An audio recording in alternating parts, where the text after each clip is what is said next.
good book? Ah! I don't know what you're talking about.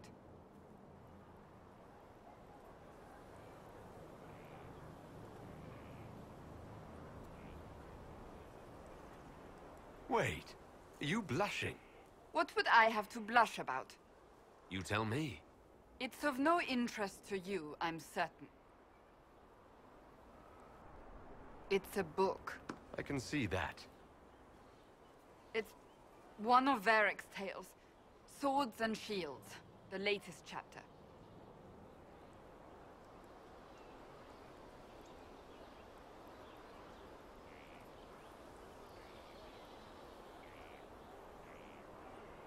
So you like to read? What's wrong with that? It's frivolous. There are more important things for me to do. She's read this one 3 times. You! I told you to stop spying! You read it out loud to me. I don't like the captain either. I never did that. It's literature. Smutty literature. Whatever you do, don't tell Varric.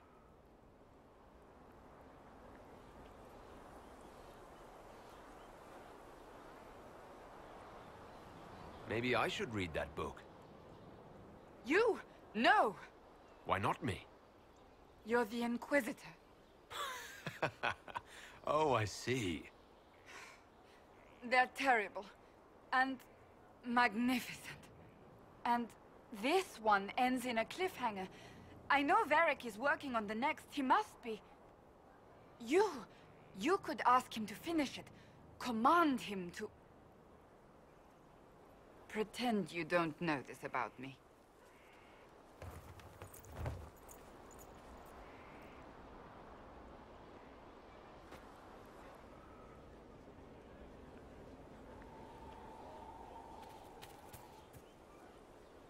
Have you met this friend of Varric's, Inquisitor? Not yet, no. It had better not be who I think it is.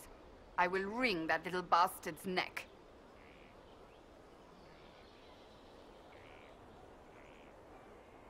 Why? Who do you think it is? Someone Varric claimed he could not contact.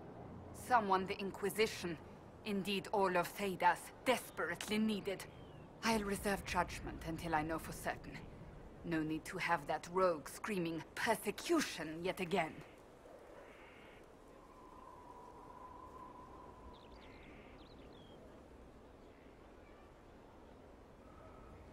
So that book you were reading.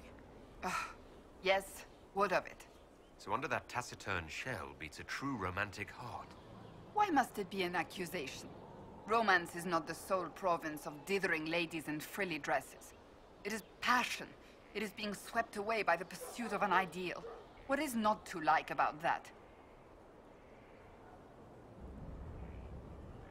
And don't get me wrong, I like this side of you.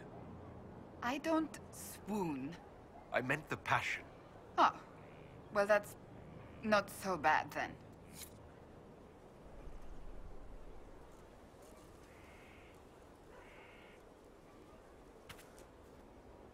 Something is troubling me, Inquisitor.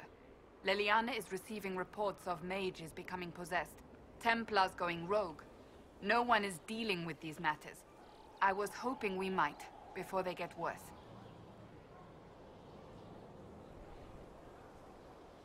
We can certainly look into it. I will mark these incidents on the map as I learn of them, Inquisitor. And I would be pleased to accompany you if and when you investigate.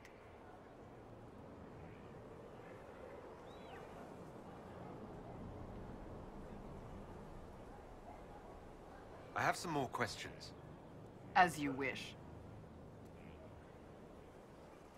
Tell me about your brother.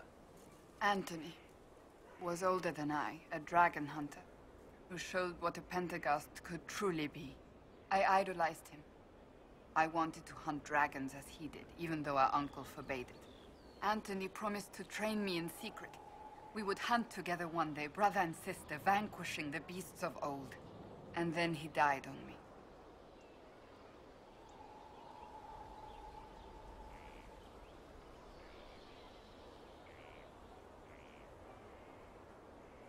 I'm sorry. I shouldn't have pried. No, it's fine. A group of apostates wanted dragon blood, and wanted Anthony to get it for them. He refused, and they killed him for it. In front of me. I begged the Chantry to let me become a Templar. Instead, they sent me to the Seekers. It took many years to let go of my drive for vengeance.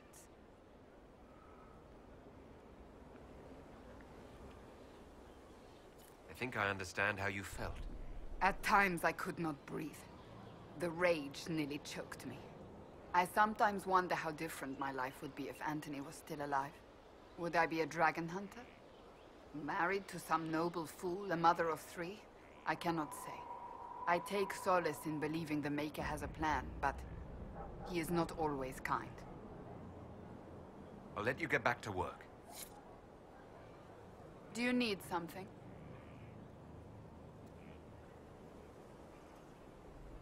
Can you tell me more about the Seekers? The Seekers of Truth were born from the original Inquisition long ago, when it united with the Chantry.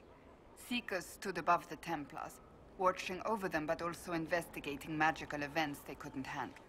We were meant to be incorruptible, above reproach. How seldom does reality match the ideal?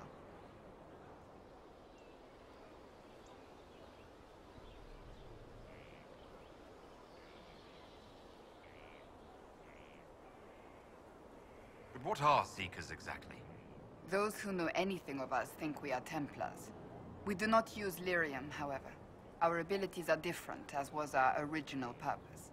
We disciplined the Templars and were accountable only to the Divine. And not even her, truthfully.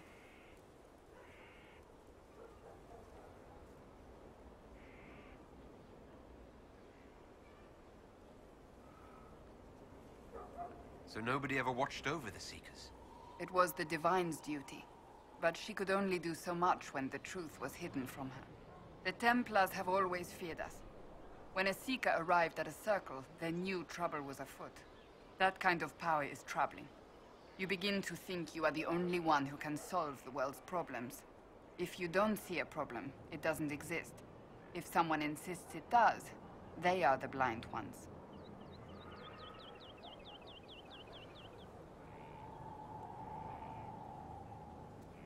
Do you think that kind of problem could ever be fixed?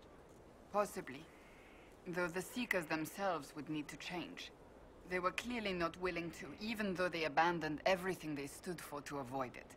In my heart, I believe they can still be salvaged, but not by their own hands.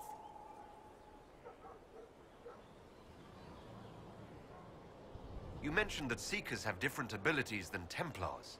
Entirely. A Templar's abilities come from lyrium and are designed to hunt mages. Ours come from ritual and many years of dedicated training. We cannot be possessed by demons and are immune to mind control. Useful, considering our role. Seekers can gain other gifts, though that depends on the individual. What kind of gifts do you have? I can set the lyrium within a person's blood aflame. Both mages and Templars bend before my will. Some Seekers use it to interrogate, others simply to paralyze. Once there was a Seeker who could use it to kill. That particular gift is considered rare.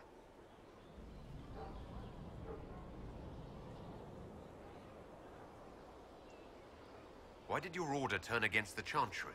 We originally united with the Chantry through a treaty that stated they would keep mages under control.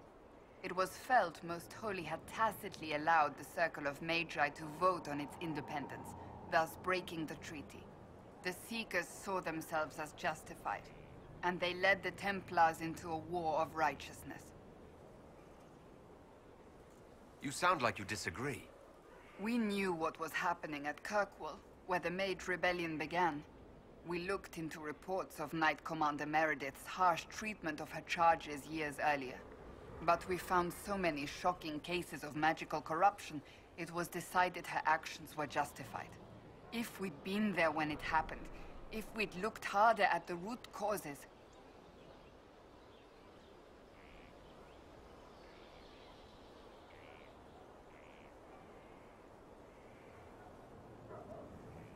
You're right. Something should have been done. When faced with a problem, the Seekers would close ranks and crush it. We would find an answer, but only once we felt we weren't being coerced. The moment the mages voted for independence, our response was predictable. It was difficult to watch. How does someone become a Seeker? Most Seekers begin training in their youth. I was much older, an exception due to my noble birth. We train rigorously for years. Our bodies and minds must be elastic to undergo the vigil, and most fail even then. Is the vigil some kind of initiation? It is the rite every Seeker must go through in order to summon their gifts. A full year of fasting, prayer, and separation from all distractions, including other people. We empty ourselves of all emotion, focusing only on the purity of our devotion. And the moment it finally ends, it's wonderful. Faith realized. I cannot put it into words.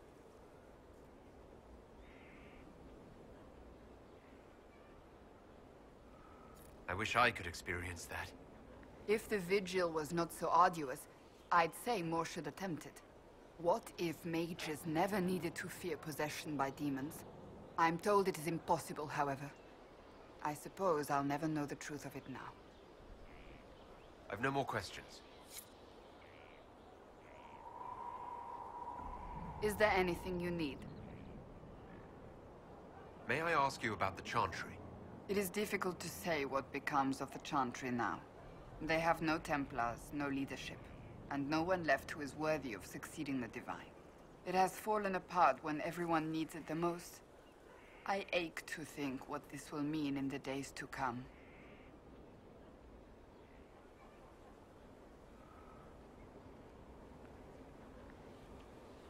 Do you really believe the Chantry is worth preserving? If you ask my opinion, it is. Absolutely. Cast the Chantry aside and new problems replace old ones. We will have learned nothing from history. The people need stability, and the Chantry needs a new purpose. Andraste had a dream for us. It can still be achieved. So what should that new purpose be? A dedication to what is truly important. Instead of building cathedrals and sewing gowns for the Divine, the Chantry used to spend its coin feeding the poor. If we are to spread the Maker's word across the world, we must do so with open hearts and open hands. That sounds rather idealistic of you. Does it? I do not think it's so unachievable. The Chantry has many good, honest people. They just need direction and inspiration. They need to be freed from centuries of adherence to tradition and ceremony. A chance for renewal is at our fingertips. It does not have to come with utter chaos. Will the Chantry replace Divine Justinian? They will try. Once the priests withdraw for the Grand Consensus, it is against Chantry law for them to emerge without naming a new Divine. Sometimes it takes days, or weeks, or even months. The problem now is that no clear successor to Justinia exists. All worthy clerics died with her at the Conclave.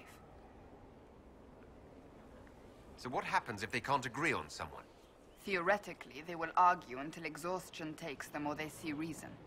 Practically, however, if the Grand Consensus goes on too long, the Chantry will crumble. Any cleric with ambition but little sense will see this as her one chance, and plenty of such clerics exist. We shall see what happens. The Inquisition must act in the meantime. If they do choose a new Divine, will you serve her? That depends on whether she would have me. I am a rebel now, remember? And even if she would, I do not know. It would depend on what type of Divine she is.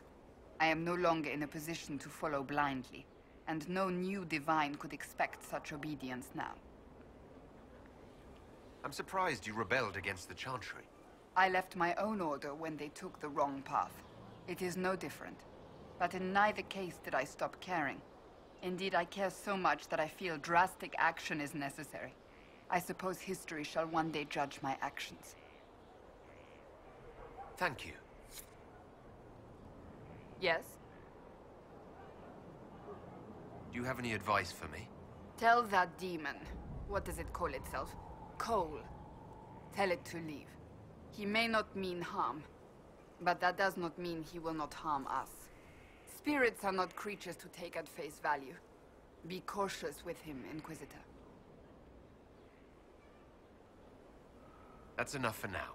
Another time, then.